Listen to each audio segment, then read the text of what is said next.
Introduce himself as you've come so accustomed to hearing, ladies and gentlemen. Adam Cole, baby. What's up, guys? Adam, it was a surprise that you became a free agent, and it sounds like it was a surprise to even the company that maybe let you go. Can you please explain that process? Because that had to be a roller coaster that maybe you were expecting, but not so soon. Yeah, so funny enough, believe it or not, I was also surprised. Yeah. I was under the impression that it was like 6 months later. So it was a surprise to me, it was a surprise to them. And then all of a sudden, I went from thinking, okay, December is when I'm going to start talking about a new contract. And then it was like, oh no, we're talking about it in 3 days. So then I know it was public knowledge to a lot of people that I had signed a little extension. I was in the middle of a really serious angle with Kyle O'Reilly, which was very important to me. He's one of my best friends in the entire world. And then after that is when stuff kind of opened up for me. So, but yeah, very surprising to me. It was just as surprising to me. What went through your head, decision making? I mean, like, you probably were twisted and turned in different directions. You had a lot of different things you probably thought about. Yeah, absolutely. Well, because when you think about where I was, like that technically was my dream since I was 9 years old. And then I'd seen everything that AEW was doing.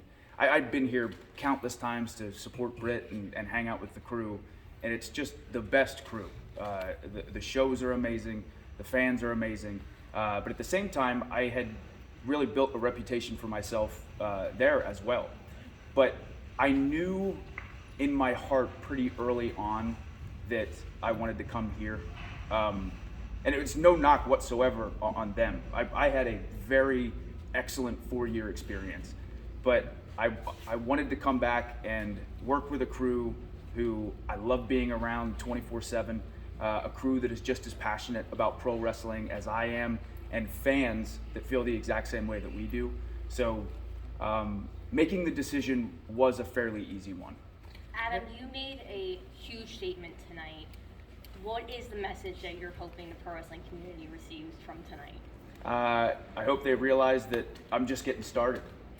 Like in this sense, I know I've been doing this now for 13 and a half years, but I'm only 32. So I have a lot of time left in my wrestling career. As excited as I am, this is a whole new challenge. Like when I look at this roster, I see so many guys that I've never wrestled before.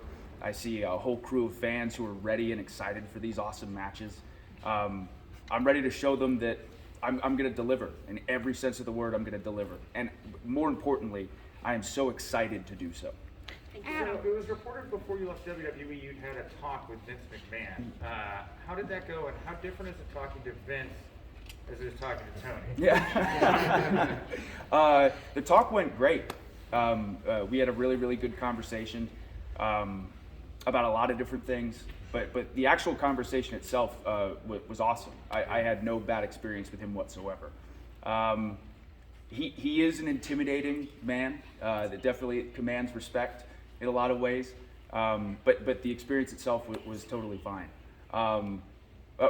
Working and being around, or even, because I just started tonight, but being around Tony is so cool for so many different reasons, but the biggest one is how contagious his love for wrestling is. Like, I know that I love pro wrestling, but you can't help but be more excited and more ready to go and more fired up when you're around Tony. I feel like I can go and talk to Tony about anything, which is such a... At any time of the night from now on, anytime day or shine, you get me anytime. which is so cool. So it's... and I'm not just saying this because he's sitting here. I say this to everybody, but Tony is an amazing, amazing person. Tony, Adam, question. Was the plan always for you to get here and be on the show right away, or was this something that... This all came together really quickly. Mm-hmm. How quickly were we talking? And very quickly. I mean, like in the time he didn't know he was going to be out of contract, and we had no idea, and I had no idea he was going to be out of contract, and then all of a sudden he was out of contract very recently, and a lot of things came together, and it was just an amazing time. I mean, so many great things happening for AEW and for our business, but I really can't imagine a better time or a better person to come and be here for such an amazing night, and it meant a lot that you did, so thank you.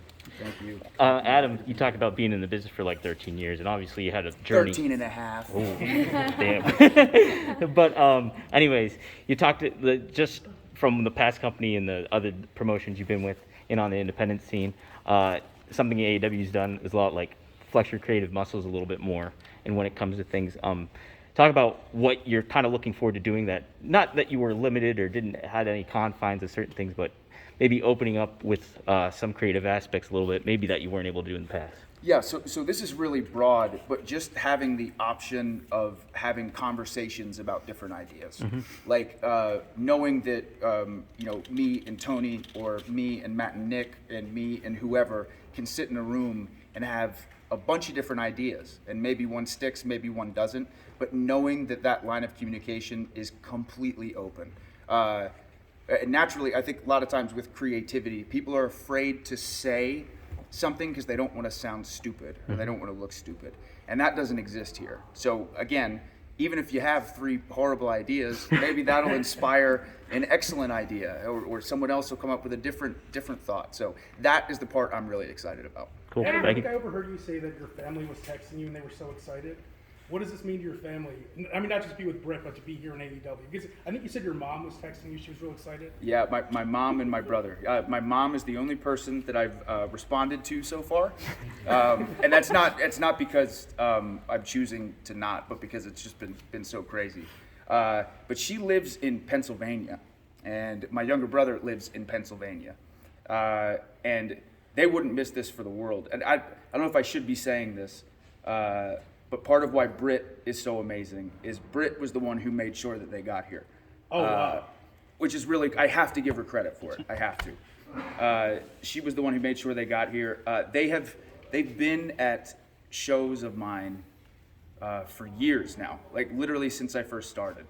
My mom has always been someone who supported this through and through. I remember she always said, she goes, as long as I see that you're passionate and as long as I see that you're progressing, I will always support you. And she loved, like, again, her 9-year-old son being like, Mom, I want to be a pro wrestler. She'd go, okay, honey. But she's been there for so many huge moments. And she texted me and said, I've never seen anything like this before, which is huge. She's been to probably 100 of my matches. She was so happy, all capital letters. But it just makes the moment so much better. Like all of my favorite moments in this job is when my family gets to be here as well, because they're such a huge support system. So it was amazing, so amazing that they got to be here. Adam, Yes. you just came here and you chose to side with the elite. What people are you gonna face next? Ooh, I don't know. So there's a bunch of different options, but there are definitely some people I'm looking forward to stepping into the ring with. Number 1 is the gentleman that I kicked tonight, and that's Jungle Boy.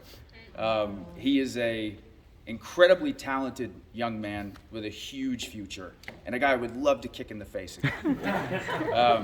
But oh my gosh, when you think of that, Darby Allin, MJF, CM Punk, Christian Cage, so many different options, so many different choices. Really, I can't think of anyone on this roster who I wouldn't look forward to facing, except for the elite. Adam, what do you make of that sequence from the time you got there to the end when Danielson and Cage are walking out? Where would you rate that among your favorite moments? I think it's my favorite moment of all time. Seriously. That's what he said when he came back. He Yeah. said that he didn't. Nobody, you guys weren't here. That's what he said. Yeah, So. yeah, and I've had a lot of different, really cool, special. I'm so thankful for moments, but this one was just so special on so many different levels. Like the idea, and I really do this every time. But anytime I'm a surprise anywhere, I always tell myself, I'm like, God, I hope they're excited. Like I hope they're happy that I'm here. So again, AEW is a company that I've watched from the very beginning. I've got to see it up close and personal lots of times with Britt. And I can honestly say, again, this is something else I shouldn't be saying, but I was so excited that when I was walking, my legs were shaking. And again, I've been doing this for a long time, and it wasn't nerves. I was so excited that my body was just, it couldn't help but move as I was trying to walk as cool as possible. But, man, it's one of the highlights of my life, for sure. I'll never forget this. piggybacking off saying that you've been paying attention to AEW the entire time, you're the first major name from NXT to really make this jump here. What, you don't think 2.0 are major names? Well, look, you put that with Daniel Garcia, it's the greatest thing in the world. Thank you. So in hindsight, having been on the other side of that Wednesday night affair there, what did you learn during that process, seeing the company from afar, and how did that have any influence on your decision? Yeah, well, so it was always exciting to watch AEW because you always felt like you didn't know what was going to happen, which tonight was the epitome of that. But like I loved that feeling and that sense of at any moment something that you did not see coming, something insane could happen on this show. Week to week, you just didn't know. For me personally, as far as the Wednesday night back and forth, I've always been someone who just kind of focused myself on what I was doing. But at the same time, and what I mean by that was not looking at it as how can we be better than AEW. It was more how can I make my segment or my promo or my match as good as humanly possible, and then let's see what happens. But as far as watching the show from afar, between the in-ring wrestling, between the promo work, between the storytelling, and again, between the chaotic, what is going to happen, that's what was so appealing to me. Adam, do you see yourself in any other talent here in AEW? Like you reflect to yourself? Do I see anyone else joining AEW? No, do you see yourself, watching another of the talents on Who are you AEW? scouting? Oh, who am I looking to in AEW? Yeah. Yes. Oh, okay. That remembers yourself, a long way ago. Yeah. So, again, Jungle Boy is a guy that I think of. I've so enjoyed MJF and his growth and his development. He's always been an excellent interview, and then to see him mold himself into an even better in-ring performer has been incredible. And again, Darby Allin is a guy I've really been watching because before Darby Allin came to AEW, I had the chance to wrestle Darby one time. And now to see his development and his growth has been awesome to watch. So he's another one that I definitely have my eyes on. Last question, please. Last question. I think we have one more guest yeah, after one this. more Well, we'll ask one more question, I think, if anybody has one more good one. Adam, can you walk us through your mindset when you knew that the plan was going to be rejoining the Elite on this show?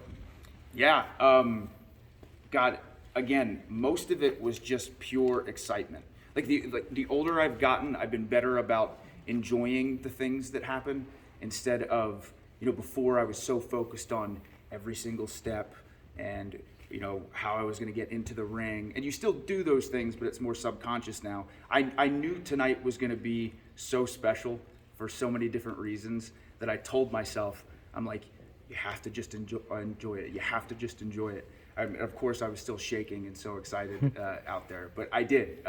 All I was worried about, all I was focused on was making sure that I never forget this night, and I never will. Cool. Is it one more? What is it? One more. Okay, Tony, thank you very much. Sure. I'm personally, from you, I'm most excited about you being here. Thanks, man. Thank you. And all the work that you've done. Thank Number you. two, how does it feel to go home knowing that you're still able to play video games and that's not an issue? It does. It And feels. how important is that to you? I would love to know. Yeah, it's incredibly important to me. Twitch was something that I started kind of over the pandemic. It was something I had wanted to do for a long time, but I didn't really take the time to teach myself. And then when that happened and I had a bunch of time on my hands, I was like, okay, it's no choice now. There's no excuse. I have to do it. And initially, I literally did do it just because I really like video games. I think anyone who knows me knows that I'm really passionate about that. But then what started from the Twitch stream was this community of people that would all come together and literally share that passion over video games. But I have gotten so many messages of people who are going through a really, really rough time, and the only thing that they looked forward to at that time were those streams. I built a connection with a lot of these people. I know a lot of them by name. Social media can be a really nasty place sometimes. Oh, yeah. And there is none of that exists in the Twitch stream. So I adore doing that. I'm so happy that I'm still doing it. And yeah, I don't plan on stopping anytime soon. So, of course. I'd like to as he exits, I'd just like to say a statement, which is that, the Wednesday Night War is over, and we went, in the demo, I believe, out of 70 5 episodes, we went 74-1 in the demo. He is the one in 74-1. When there was a Wednesday Night War, this is the man who used to strike fear into my hearts every Wednesday. I used to be scared. This guy scared the shit out of me every Wednesday, and there's nobody I'd rather have here, and it means the world that you came. Thank you all. Thanks, Tony. Thank you so much. So happy. Thank you. Thanks, Awesome. everybody. Thanks, Adam. Have a good one, man. Oh, should I hand this over? It's okay. I'll pass it to you. Okay, all right. Thanks.